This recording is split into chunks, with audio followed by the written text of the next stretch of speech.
Hello, dear students. Welcome again at your own platform, Target Gurukul, and I'm your mentor, Neha Yadav. And today we are going to start on Not Being a Philosopher by Robert Lynn. So, Robert Lynn, he was 1879 to 1949. He was a Irish essayist and journalist and became interested in Epictetus in his essay on not being a philosopher. He wanted to read his works. He wonders if the words of Epictetus was the book of wisdom that he had been looking for in intervals ever seen, say was at school. So ये एक Irish निबंधकार हैं Robert lane and उनकी और not being a philosopher मतलब Epictetus का एक निबंध है एपिक्टेटस का एक निबंध है और not being a philosopher okay so पहले एपिक्टेटस है एंड उसका उसके उसके अंदर एक निबंध है और नॉट बीइंग अ फिलोसफर से ये उसका पार्ट है वह उनकी कृतियों को पढ़ना चाहते थे वह सोचते थे कि क्या एपिक्टेटस के शब्दों में ज्ञान की वह पुस्तक है जिसे वह स्कूल के दिनों से ही ढूंढते रहते थे उन्होंने अपना प्रारंभिक विश्वास कभी नहीं खोया कि ज्ञान कहीं किताबों में मिल सकता है He desired wisdom. He wanted to get it at the cost of few shilling. उन्हें ज्ञान की इच्छा थी वह इसे कुछ शिलिंग की कीमत पर प्राप्त करना चाहते थे मतलब शिलिंग मीन्स करेंसी हो गई जैसे इंडिया में रुपीज़ है यूएस में डॉलर है एंड जैसे कुवैत कंट्रीज़ में दीनार है सो वैसे ही यहाँ पे शिलिंग है so he read the books of Emerson and Marcus Aurelius उन्होंने सोचा कि पढ़कर बुद्धिमान बन सकते हैं इसलिए उन्होंने इमर्सन और मार्क्स और रियलिस की किताबें पढ़ी and but when he finish reading he was the same man that he had been before लेकिन पढ़ने के बाद भी वो पहले जैसे ही थे so he never lost faith in books फिर भी उन्होंने किताबों में विश्वास कभी नहीं खोया मतलब पढ़ने के बाद भी वो पहले जैसे हैं। ऐसे हमें लगता है ना कि अरे कॉलेज में जाएंगे तो हम नए इंसान बन जाएंगे क्या हम लोग पास आउट हो जाएंगे कॉलेज में तो अरे आप वही इंसान हो जब तक आप कुछ एडिशनल नहीं करोगे तब तक आप कुछ नए नहीं बन जाते हो आप अपने अचीवमेंट से जाने जाते हो ना कि टाइम पास ऑन होने से कि मैं कॉलेज में चला गया मैंने ग्रेजुएशन कर ली मैंने डिग्री हासिल की आपने लाइफ से क्या सीखा वो चीज़ मैटर करती है okay so come to the point लिन read Epictetus. He agreed with nearly everything he said. He found close resemblance between the opinions. लिंड ने एपिक्टेटस को पढ़ा और उनके लगभग हर बात से सहमत था उसने पाया कि दोनों के विचारों में काफ़ी समानता थी मतलब कि उसने जो एपिक्टेटस जो उसको पढ़ा एंड मतलब उसने देखा कि उसमें काफ़ी उससे जो थॉट्स है उसके काफ़ी मिल रहे हैं हमको कोई बुक पढ़ते हैं और हम किसी इंसान से मिलते हैं और हम अचानक सोचते हैं यार ये पर्सन तो मेरी लाइफ में अभी आया है और ये तो एकदम मेरे जैसा है वैसा ही Epictetus had the same opinions he felt that pain and poverty as real levels except when he was in armchair reading a book by a philosopher Epictetus मतलब उसे मृत्यु दर्द और गरीबी असली बुराई लगती थी सिवाय तब जब वो आराम कुर्सी पर बैठकर दार्शनिक किताब पढ़ रहा होता था मतलब कि उसको लगता था कि डेथ दर्द मतलब जब पेन में होते हैं गरीबी पोवर्टी मतलब ये असली बुराई है मतलब असली ये जड़ है ये मतलब बुराई है एंड जीवन की छोटी छोटी बातों में भी वह एपिक्टेटस के स्कूल के दार्शनिक की तरह खुद को सहज महसूस करने में विफल रहा even in the small things of life he failed to comfort himself like a philosopher of the school of Epictetus. He commands a spiritual attitude of which his nature is incapable. He has failed to achieve his imperturbability in small affairs.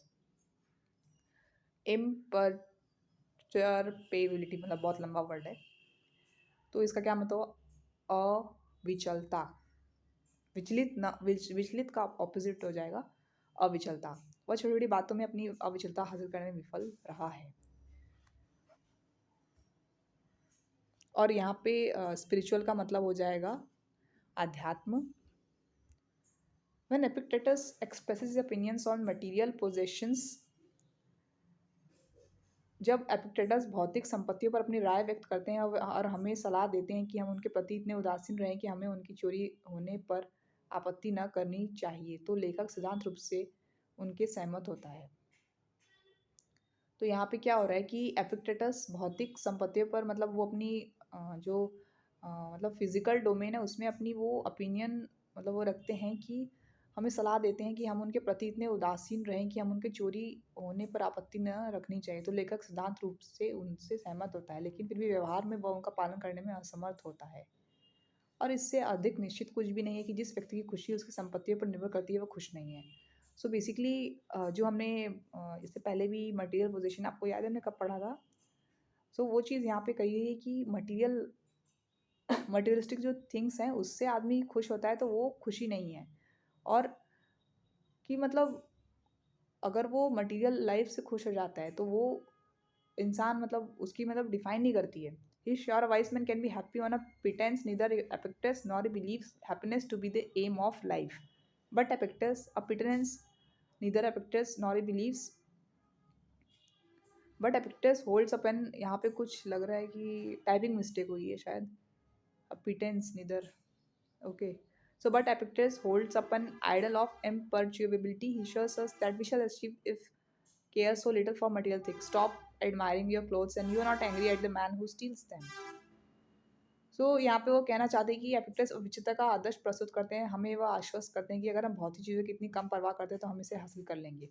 मतलब जो अविचलता की जो भी बात की है, इम्परचरेबिलिटी, okay, 2-3 बार में उसको प्रोनाउंस कर लेंगे, थोड़ा लॉन्ग वर्ड है। इसमें वो कहते हैं कि हम मटेरियल थिंग्स के पीछे जैसे कि हमारा कोई बॉटल टूट गया, हमारा कोई नोट्स ले गया और यार ये मेरा ले गया नोट्स, मतलब बुक बुक थोड़ी सी फट जाती है, हम मतलब बहुत ही ज़्यादा मटेरियल थिंग्स के पीछे भागते हैं एंड ही सेज दैट कि हमें मतलब मटेरियल थिंग्स के पीछे कम भागेंगे तो हम अविचलता हासिल कर लेंगे। यही जो वर्ड बहुत लॉन्ग है ना, इम्परचरेबिलिटी, इसका मतलब है अविचलता, वो चीज़ हम हासिल कर लेंगे। अपने कपड़ों की प्रशंसा करना बंद करो और तुम व्यक्ति पर गुस्सा नहीं करोगे जो उन्हें चुराता है। ये ही से स्टॉप एडमायरिंग योर क्लोथ्स, अपने मतलब कपड़ों पे वो मत करो कि प्रशंसा कर रहे हो और मतलब जो उनको चुराता है उस पे मतलब गुस्सा करना बंद करो। ये चीज़ वे कहते हैं। एंड लेखक को लगता है कि अगर वह ऐसी दुनिया में रहता है जहाँ कुछ भी नहीं होता है तो वह एपिक्टेटस की नकल कर सकता था। लेकिन ऐसी दुनिया में जहाँ अप्रिय चीज़ें होती है यह संभव नहीं है। मतलब तुम ऐसा सोच सकते हो कि हम सोचते हैं कि अरे मैं इस क्लास में जाऊँ और मेरा सब दोस्त मतलब 10 के 30 लोग, ऐसा नहीं हो सकता ना, कोई मतलब हमसे, हम अभी तक भी आए हैं तो हम सोचते हैं कि यार मेरा 9th से क्यों ऐसा हुआ कि कोई फ्रेंड हो गया जो मतलब थोड़ा-सा रूठ गया या ऐसा क्यों? क्योंकि लाइक हम जब अपने आप को एक्सप्रेस करना चालू करते हैं और हम जब अपने आप मैच्योर होते हैं तो मतलब ये चीज़ बहुत कॉमन है कि हमारे मतलब फ्रेंड्स हो एज़ वेल एज़ हो सकता है कि हमें भीड़ में हर कोई ना पसंद करे। तो इसका मतलब ये नहीं कि हम खराब हो गए, but the thing is that जो राइटर यहाँ कहना चाहता है कि मतलब वो बोलना चाहता है कि ऐसी दुनिया में जहाँ अप्रिय चीज़ें होती हैं, यह संभव नहीं है। मतलब ऐसा कुछ नहीं है कि आपको कोई चीज़ पसंद ना हो, वो चीज़ मतलब हो ही ना। कुछ ना कुछ एक ही दिन में, 1 महीने में ऐसा कुछ आप याद करिए आपके साथ कुछ हुआ हो जो किसी शादी में गए हो तो वहाँ पे क्या सब अच्छा हुआ होगा? आपके घर बहुत सारे गेस्ट आते हैं तो क्या सब अच्छा होता है? मतलब ऐसा नहीं कि मैं बोल रही हूँ कि कुछ बुरा हो, पर मैं आपको बस ये चीज़ समझाने की कोशिश कर रही हूँ कि ज़रूरी नहीं कि हमेशा अप्रिय चीज़ें ना हो। हम सोचते हैं कि लेकिन इसके बावजूद हम में से ज़्यादातर लोग ये मानने से नहीं बच सकते कि दार्शनिक सही थे। जिन चीज़ों के बारे में हम चिंता करते हैं उनमें से ज़्यादातर चीज़ें चिंता करने लायक नहीं है। मतलब हम बहुत ज़्यादा सोचते हैं एंड मतलब we bother too much and मतलब हम कुछ ज़्यादा ही चीज़ों के बारे में सोचने लगते हैं। And the truth is that such a man as Socrates and Epictetus were right in their indifference to external things. Socrates का नाम आप सबने सुना है? सॉक्रेट्स जो मतलब बहुत ही मतलब फेमस जो दार्शनिक, वर्ड सुनते ही दिमाग में सॉक्रेट आना चाहिए, मतलब नहीं तो फिर सॉक्रेट्स का नाम नहीं सुना तो फिर Socrates he was one of the greatest philosopher. मतलब उसके पास कोई पर्सन आता है तो फिर वो कुछ कोई मतलब he says something, so he says कि क्या ये बात मेरे काम की, वो बोलते हैं कि 3 सवालों का जवाब दो, अगर उसका हाँ हुआ तो ही मैं आपकी बात सुनूंगा। तो वो बोलते हैं कि क्या ये मेरे काम की बात है? तो बोलते नहीं। फिर क्या ये मुझे फ्यूचर में काम देगी? तो तुम मुझे क्या बताने जा रहे हो इससे कुछ मतलब इसका कुछ मीनिंग निकलने वाला है? ऐसे वो 3 सवाल पूछता है, सो इन तीनों का ना निकलता है एंड बेसिकली वो कुछ पर्सन के बारे में गॉसिप थी। सॉक्रेट्स इतना बहुत बड़ा फिलॉसफर था कि वो मतलब हम जैसे बैठ के किसी चीज़ के बारे में मतलब हम में से कोई जैसे कोई चीज़ सुन लेता है या हम किसी के बारे में ओपिनियन जानना चाहते हैं तो वो सॉक्रेट्स के अंदर नहीं था। इसलिए उसको महान, सी सबके पास 24 घंटे हैं। सॉक्रेट्स भी इस अर्थ पे आए and we are also on this earth. आप लोग सोच रहे हैं कि मैम कुछ ज़्यादा ही फिलोसफी की बातें कर रहे हैं, पर अब ये ऐसे ही ऐसा है तो फिर क्या कर सकते हैं। दार्शनिक के बारे में थोड़ा दार्शनिक तो बताना ही पड़ेगा। तो सॉक्रेट्स में बेसिकली तो सॉक्रेट्स वो भी पर्सन आया, आइंस्टाइन भी आया, और मतलब और भी जो स्टीफन हॉकिंग आया, उनमें और हम में क्या अंतर है? हम उनकी जो लाइफ़स्टाइल होती है, मतलब ऐसा तो नहीं होता कि वो बहुत कुछ महल में रहते हैं, ऐसा कुछ है, पर उनकी जो हैबिट होती है, उनकी जो थिंकिंग पैटर्न हम में से क्यों अलग होती है? जैसे सॉक्रेट्स का है कि वो किसी की गॉसिप नहीं सुनते थे, तो इसलिए वो अलग थे। तो हमें भी उनकी मतलब लाइफ़ को रीड करना चाहिए और उनमें से कोई एक हैबिट अडॉप्ट करनी चाहिए हर मंथ। मतलब हमें थोड़ा अगर कुछ लाइफ़ में डिफरेंट करना चाहिए, तो अगर हम सोचते हैं कि why that person is so famous and हम में कोई अचीवमेंट नहीं है, तो इसका ये कारण है। Okay, so come to the point. And Epictetus were right in their indifference to external things. Basically मैं आपको यहाँ पे सॉक्रेट्स के बारे में याद दिलाना चाहती थी। And yet most of us would be alarmed if one began to philosophy of Epictetus into practice too literally. What he regard as was wisdom in Epictetus. सच तो ये कि सुकरात और एपिक्टेटस जैसे लोग बाहरी चीज़ों के प्रति अपनी उदासीनता में सही थे, फिर भी हम में से अधिकांश लोग चिंतित हो जाएंगे यदि कोई एपिक्टेटस के दर्शन को बहुत शाब्दिक रूप से व्यवहार में लाना शुरू कर दे, जिससे हम एपिक्टेटस में ज्ञान मानते हैं। हम किसी परिचित व्यक्ति को पागलपन के रूप में देखना चाहिए, या शायद किसी परिचित व्यक्ति को नहीं, लेकिन कम से कम किसी करीबी रिश्तेदार को। तो वो बोलते हैं कि अगर किसी व्यक्ति को नहीं तो कम से कम करीबी रिश्तेदार को हमें मतलब उसको मतलब हमें काम का नहीं समझना चाहिए। एंड एपिक्टेटस का तर्क सही हो सकता है, लेकिन न तो व्यक्तिगत रूप से और न ही जिस समाज में हम रहते हैं हम उसका अनुसरण कर सकते हैं। हमें एपिक्टेटस जैसे दार्शनिकों की नकल करना मूर्खता होगी। हम आश्वस्त हैं कि जबकि दार्शनिकों को पढ़ने लायक है, भौतिक चीज़ों चिंता करने लायक है।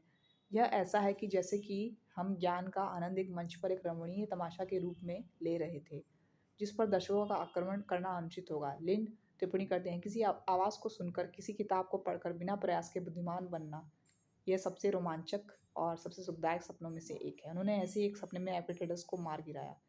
वह सोचता है कि केवल सपना था। अब वो लास्ट में ये मतलब ये चीज़ कहते हैं कि किसी आवाज़ को सुनकर, किसी किताब को पढ़कर बिना प्रयास के बुद्धिमान बनना, यह सबसे रोमांचक और मतलब क्या किस मतलब लाइफ में किस चीज़ में ब्यूटी है कि किसी मतलब किताब को पढ़कर, कोई भी बुक पढ़कर बिना मतलब एफर्ट के मतलब इंटेलिजेंट बनना, ये बहुत ही ब्यूटीफुल है और अपने आप में एक एक अमेजिंग एक्सपीरियंस है। और ऐसे ही एक मतलब उनको एक ड्रीम होता है जिसमें उन्होंने एपिक्टेटस को मार गिराया, और वो मतलब सोचते हैं कि यह केवल एक सपना था। सो थ्योरी ऑफ एपिक्टेटस में क्या होगा कि एपिक्टेटस मुख्यतः मतलब नैतिकता की समस्या से चिंतित थे। नैतिकता, morality, that is of defining good. Humans are basically limited and irrational beings, but that the universe ruled by God through pure reason is perfect. मनुष्य मूलतः सीमित और तर्कहीन प्राणी है, लेकिन ईश्वर द्वारा शुद्ध बुद्धि के माध्यम से शासित ब्रह्मांड परिपूर्ण है। मतलब ह्यूमन इज लिमिटेड। मतलब अगर हम आदमी को देखें तो बोलते हैं ना कि ह्यूमन माइंड, बॉडी एंड मतलब ह्यूमन जो है वो लिमिटेड है, उसका जो माइंड है इरेशनल है, वो मतलब तर्कहीन है। और लेकिन वो ईश्वर के द्वारा जो उस पर बुद्धि दी गई है उसके माध्यम से वह ब्रह्मांड पूरा है। ओके, तो ये अपने आप में बहुत बड़ा मैसेज है। और क्योंकि मनुष्य एज ह्यूमन बींग्स के neither no nor control their destiny, क्योंकि मनुष्य ना तो अपने भाग्य को जान सकता है, नहीं उस पर नियंत्रण कर सकता है। आपको पता है कि अभी 2024 है, दिसंबर है, अभी क्या होने वाला है? कोई जानता था कोविड आएगा 2 साल पहले? इतनी बड़ी कैलेमिटी नो बडी नोज। तो सिमिलरली नो बडी, कोई जानता ही नहीं कि हमारी डेस्टिनी में क्या है, और ना ही उस पर नियंत्रण कर सकते। अगर आप जान कोई मतलब एस्ट्रोलॉजर से पूछते हैं, so like we will not जज एनी एस्ट्रोलॉजर कि ये खराब है अच्छा, मतलब हम जस्ट बता रहे कोई एस्ट्रोलॉजर से पूछ भी लेंगे तो फिर वो तो दैट पर्सन मतलब टेल्स कि हाँ ऐसा होना, ऐसा होगा, जॉब लग जाएगी, ऐसा होगा, वैसा होगा। सो वो चीज़ मतलब आपको मतलब कंट्रोल क्या कर सकते हैं आप? और आप उस चीज़ को नियंत्रण कर सकते हैं नहीं ना, आपके उस पर कितना कंट्रोल है। इसलिए उसे सांसारिक लक्ष्यों की प्राप्ति के लिए प्रयास करना बंद कर देना चाहिए, तथा इसके बजाय भाग्य के समक्ष अपनी शक्तिहीनता के तत्व को शांतिपूर्वक स्वीकार करना चाहिए। और उसको मतलब ये नहीं सोचना चाहिए कि मुझे लाइफ में ये अचीव करना है, वो अचीव करना है, अकॉर्डिंग टू इसमें जो थ्योरी ऑफ एपिक्टेटस उसके according. Except the fact of their own powerlessness before fate, मतलब फेट के आगे आप शक्तिहीन हैं। And Epictetus held that human beings must because of their own weaknesses be tolerant of the fault of the others. And उसका मानना था कि मनुष्य को अपनी कमजोरी के कारण दूसरों की गलतियों के प्रति सहनशील होना चाहिए। मनुष्य को मानना कि अपनी कमजोरियों के कारण मतलब वो दूसरों की गलतियों के प्रति मतलब उसको फॉल्ट जो है दूसरों का उसको मतलब टॉलरेट करने की उसमें हैबिट होना चाहिए। अब हम आते हैं उसके की पॉइंट्स पर। सो अभी तक आपने क्या पढ़ा?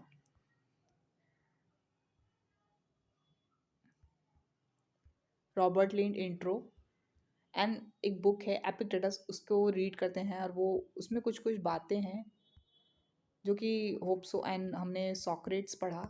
सो होप आप इतना कॉम्प्लेक्स आपको नहीं लगा हो। In theory of Epictetus, so basically he's highlighting to not to like go into materialistic things, and Epictetus के दर्शन के बारे में लिंड द्वारा बताए गए मतलब कुछ मतलब इस प्रकार बिंदु है, जैसे हमें उन चीज़ों के बारे में चिंता नहीं करनी चाहिए जो हमारे नियंत्रण से बाहर है। मतलब हम होता नहीं कि हम जैसे कि लाइफ में कुछ ज़्यादा ही जैसे एग्जाम का रिजल्ट, अभी दिसंबर में एग्जाम से, और यार मेरा रिजल्ट क्या हुआ क्या हुआ क्या हुआ, हम कुछ ज़्यादा ही सोचने नहीं लगते कभी कभी। तो वो चीज़ हमारे बारे में हमें नहीं पता तो हम क्यों सोचे उतना। और हमें अपने विचारों और कार्यों पर नियंत्रण रखने पर ध्यान देना चाहिए। हमें अपना थॉट्स और जो वर्क है उस पर हमें एक्शंस पे हमें कंट्रोल करना चाहिए। And virtue is the only good and vice is the only evil. सद्गुण ही एकमात्र अच्छाई है, दुराचार ही एकमात्र बुराई है। सद्गुण मीन्स गुड बिहेवियर एंड दुराचार मीन्स बैड बिहेवियर। ये एविल है, मतलब किसी के प्रति अच्छा व्यवहार और किसी के प्रति बुरा व्यवहार, यही एकमात्र बुराई है। और सद्गुण खुशी है, मतलब किसी को आप अच्छे से उनका बात व्यवहार करते हैं, वो आपकी लाइफ में कोई टीचर होगा या कोई मतलब स्टूडेंट होगा जो बहुत अच्छा बिहेव करता है तो सब उसको जानते हैं क्लास में, हाँ बेस्ट फ्रेंड थे। मतलब उसने मेरे साथ कोई लाइफ का कोई बहुत इंसिडेंट अच्छा होता है और बहुत इंसिडेंट खराब होता है तो वो आदमी उसको भुला नहीं पाता है। तो मतलब यहाँ पे बेसिकली सद्गुण इस खुशी है। हम अपने विचारों और कार्यों पर नियंत्रण करना सीखकर खुशी प्राप्त कर सकते हैं। मतलब we can control our thoughts and actions. जैसे महात्मा बुद्ध ने कहा था कि desire is the root cause of sufferings. और जैसे यहाँ पे तो बोले इसके की पॉइंट्स है लीन मतलब जो एपिक्टेटस फिलॉसफी के अंतर्गत ये पॉइंट है कि हमें मतलब अपने थॉट्स पर और वर्क पर कंट्रोल करके हम हैप्पीनेस अचीव कर सकते हैं। सो होप आपकी तैयारी अच्छी चल रही होगी। एंड ये इस चैप्टर में मतलब ज़्यादा कॉम्प्लेक्सिटीज़ नहीं है, मतलब बेसिकली जिसको फ़िलासफ़ी ईज़िली समझ में आ जाती होगी, इसमें कुछ बहुत ज़्यादा भी फ़िलासफ़ी नहीं है, इट्स जस्ट ऐसे।